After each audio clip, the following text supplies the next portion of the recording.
শুভ সকাল সবাইকে। আমার আসাম মিনি ব্লগে আপনাদের সবাইকে অনেক অনেক স্বাগত। ডিম খেয়ে গেলে সকালবেলা কোনো অসুবিধা নেই, ডিম দেখে গেলে অনেক অসুবিধা।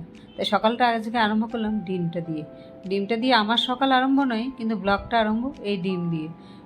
বাসি কাজকর্ম সব শেষ, ডিমগুলো এনে টেবিলের উপরে রেখেছি। যেহেতু অনেক দিন ধরে মাছ নিচ্ছি না, এখন এদের তো একসাথে ডবল ডিম খাওয়ার হ্যাবিট, একটা ডিমেও হবে না। সেই জন্য ডিমগুলো টেবিলের উপরে রাখা যায়, দোকানে গেলে আগে ডিমগুলোকে এখান থেকে সরানো। সেই জন্য আমার বাসি কাজকর্ম শেষ, ঝাড়ু মোছা, বাইরে ব্যালকনি ধরে সমস্ত কিছু শেষ। আর যেহেতু সকালবেলা রান্নার দিদিটা এসছে, ওকে এখানে সমস্ত রেডি করে দিয়ে আমি বাইরের কাজগুলো করতে থাকি। ভেন্ডি ভাজা, ভোল দিয়ে চিংড়ি, কুচানো চিংড়ি দিয়ে এই হচ্ছে আজকে দুপুরে রান্না। ভাতও হয়ে গেছে, এখন একদিকে রুটি হচ্ছে, আরেকদিকে চা বসিয়েছি। ওর মতো রান্না করে জলখাবারটা খেয়ে, ও এখানে চা রুটি যেহেতু বানায়, চা রুটি ও খেয়ে, চা রুটির সাথে যা তরকারি থাকে ও খেয়ে দিয়ে চলে যায়। কিন্তু গেলে পরে কী হলো, রান্নাঘরে তো আরও আনুষঙ্গিক অনেক কাজই থাকে।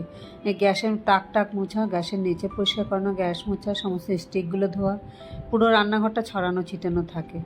আর সেই জন্যই ও যা বেরিয়ে যাওয়ার পরে আগে ওকে খাবারটা দিয়ে দিলাম। ও বেরিয়ে না গেলে কুকুরটাকে ছাড়তে পারি না, দেখেই ওকে চিল্লাতে থাকবে। তো ও বেরিয়ে যাওয়ার পরে এখানে রান্নাঘরটা সমস্ত ওই যে তাক মুছে পরিষ্কার করে নিলাম। এবার বাসনপত্রগুলো ধুয়ে নিই, সমস্ত বাসনপত্রগুলো ধুয়ে নিয়ে এবার একজন করে জলখাবার, একজন খেয়ে বেরিয়ে গেছে, এবার উমা আর আমরা মা মেয়ে দুজনে খাওয়া হলে মোটামুটি সকালের 90% কাজ শেষ। আমি স্নান করবো, পূজা দেবো, তারপর দোকানের দিকে যাবো। তাই এখানে বেসিন ভর্তি হয়ে গেছে। এখন নাহলে বেসিনগুলো, গ্যাসের স্টিকগুলোর উপরে রান্নার তেল পড়ে, সেই জন্য এগুলোকে প্রত্যেক দিন দুবেলা, সকালবেলা একবার রান্নার পরে ধুয়ে দিই, আবার রাত্রেবেলা হয় ঘুমানোর সময় আগে দিয়ে রান্নাঘর পরিষ্কার করে যায়, নাহলে ঘুমের থেকে উঠে বাসি রান্নাঘরে, তখন আবার একদম গ্যাসের স্টিক সমস্ত গ্যাস ট্যাস পরিষ্কার করে সার্ফ দিয়ে একবার মুছে তারপরে রান্নাঘরে খাওয়া দাওয়া। সমস্ত বাসন টাসন ধুয়ে খালি করে এবার জলখাবারটায় বাসি রুটি ছিল দুটো, এটাকে একটু হালকা তেল দিয়ে ভেজে নিলাম, আমি খেয়ে নেব। সকালে ভেন্ডি ভাজা দিয়ে রুটি খাওয়া, টিফিনেও এটা ভাত। আর যেহেতু ওমাকে বলে রেখেছি যা রান্না করবো সকালের আর দুপুরের থাকবে, রাত্রেরটা একটু আলাদা করে, কিন্তু খেতে হবে এক জিনিস দুবার। বারবার রান্নার লক্ষ্যে যদি এক গাদা পদ বানাতে দিই, সেও বিরক্ত হয়ে যাবে।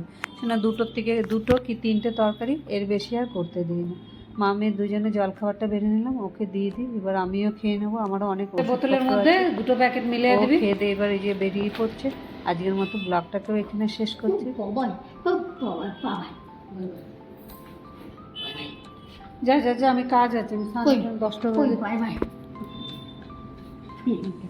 চুলগুলো উপরে উঠে বাঁধতে পারোস না ক্লাস দিয়ে এই গরমের মধ্যে। ব্লগটা কেমন লাগলো কমেন্টে অবশ্যই জানাবে, যদি ভালো লেগে থাকে একটা লাইক করে দেবেন।